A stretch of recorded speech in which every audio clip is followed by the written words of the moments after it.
quiero centrar de verdad en la conversación, se han señalado algunos aspectos, en la pregunta esencial. Y puesto que se merodea, yo voy al grano. Creo que lo esencial del franquismo está vivo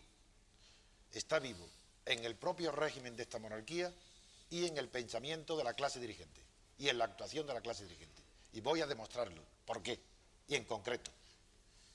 Lo característico del franquismo, que es un régimen construido político, la vida pública se construye de arriba hacia abajo, es exactamente igual que hoy, donde toda la vida pública está construida de arriba a abajo. No solo en la instalación del régimen, sino en su funcionamiento. Segundo, la dictadura, lo que define una dictadura es la carencia de libertad política. Hay otras libertades, pero si se utiliza la palabra libertades formales, que no había libertad de expresión, que no había libertad de asociaciones, todos esos son términos relativos. Porque, claro, que la libertad es aquello que queremos utilizar. Y los que estaban los partidarios de Franco, el régimen franquista, consideraban que tenía todas las libertades del mundo. Ahora, los que tenían una ideología vencida no tenían libertades. Hoy, el consenso ha sustituido a la fuerza de la dictadura para impedir la libertad política. Hoy el consenso impide la libertad política e incluso la libertad de pensamiento. Y se produce el resultado. Los gestos que usted hace es mejor demostrarlos con palabras y con argumentos. Yo le digo a usted que el régimen actual español... Los gestos son de don Juan Pablo Fusi, digo, porque no, como no ha habido un contraplano, tengo que aclarar. Digo que ahora me contestará. Yo sostengo que el régimen actual, igual que la dictadura, ha cambiado porque hay unas libertades públicas que entonces no existían, pero que el régimen se define por dos características. El de la monarquía. Uno, que no es un sistema representativo del ciudadano. El ciudadano no tiene poder ninguno ni para elegir a sus representantes, ni para elegir a su gobierno. Esa división de esa libertad se ha entregado a los aparatos de los partidos. Dos, este régimen no es electivo. Los ciudadanos no eligen, votan, ratifican, pero no eligen. Y esto que yo digo aquí lo dice lo mejor del pensamiento que defiende un sistema parecido en Alemania, en Italia. Por tanto, mi conclusión es que lo esencial del franquismo, que es construir la vida pública de arriba a abajo, que no haya diversidad de opiniones. El franquismo lo consigue con la fuerza, con la represión, y aquí se consigue lo mismo con el consenso. Y tercero, que en el franquismo no era un régimen representativo del ciudadano, representaba a la clase dirigente del franquismo. Hoy, las elecciones que ustedes votan, donde todo el mundo cree que es libre, no lo es. No tiene ninguna libertad ni para designar candidatos, ni para elegir a las personas. Bueno, y la teoría... Bueno, pero tiene libertad para cambiar los gobiernos. No, señor, no la tiene. Bueno, voy a decir por qué. Bueno, yo le voy a decir, antes déjeme que le diga que ha habido, por lo menos hasta 1981, que no puede cambiar los el gobierno de UCD con unas determinadas políticas, en las cuales, entre otras personas, ejerció el poder el señor Ricardo de la Cierva. Hubo un cambio electoral verdaderamente determinante, que es el triunfo de los socialistas del 82 al 96, y ha habido una tercera, etapa en la cual después el Partido Popular, un partido de carácter más conservador, etcétera, gracias al voto de los españoles, que por lo visto no tiene ninguna importancia, ha desplazado del poder a el equipo anterior, cambiándose bastantes cosas o iniciándose nuevas políticas educativas, etcétera. Segundo, en las comunidades autónomas resulta que, para bien, para mal, no entro en eso, gobiernan nacionalistas vascos en un sitio, nacionalistas catalanes en otro, tienen políticas. Bueno, yo creo que si eso no es capacidad de decisión del electorado para determinar quiénes son los gobiernos y políticas concretas que esos gobiernos ejercitan, pues ya me dirá usted. Pues se lo voy a decir. Los electores, la teoría electoral dice que el pueblo puede corregir los defectos de su elegido porque después votando a otro.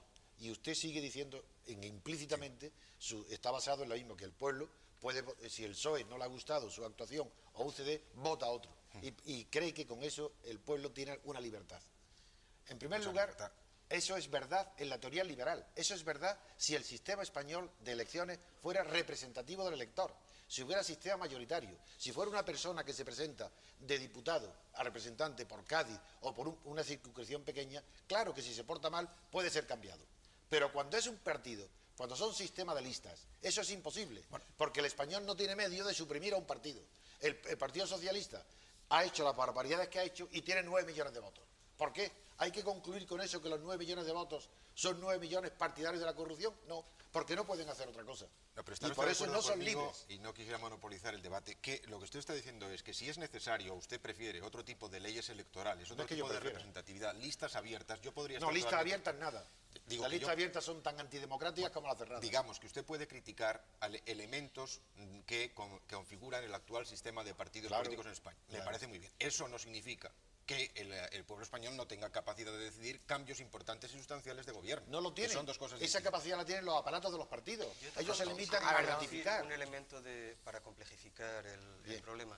A mí quizás lo que más me desazona en la situación actual es la dificultad de definir lo que todos sabemos constituye la condición previa de un sistema democrático y garantista, previa incluso al sistema electoral y al voto, porque es lo que opera como la garantía del propio sistema electoral y el voto, que es el sistema bien establecido de división y autonomía de poderes. Eso que Montesquieu definía bajo la forma de le pouvoir arrête le pouvoir, el poder contrarresta al poder, y que es la única garantía. Los sistemas garantistas democráticos no reposan sobre la idea de la buena voluntad o del consenso, no, al contrario, reposan sobre una radical desconfianza que establece que solo la contraposición de poderes con capacidad de enfrentarse unos a otros puede garantizar la legítima defensa del ciudadano. Pero eso, don Gabriel, sería más propio de un debate sobre los sistemas democráticos. Voy exactamente a ello. Que el franquismo tuvo perfectamente claro que ese era un eje central, no tiene usted más que, para comprobarlo, que remitirse a cuál es la fórmula de juramento de los magistrados conforme al decreto del 25 de julio de 1956. Juro ante el caudillo y los sagrados evangelios obedecer incondicionalmente las órdenes del caudillo de España y también las leyes y disposiciones inherentes al ejercicio de mi cargo, sin otro motivo que el cumplimiento de mi deber y el bien de España. En el franquismo el planteamiento era de una coherencia absoluta. La centralización del poder exigía que no quedase espacio para poderes que operasen en modo autónomo.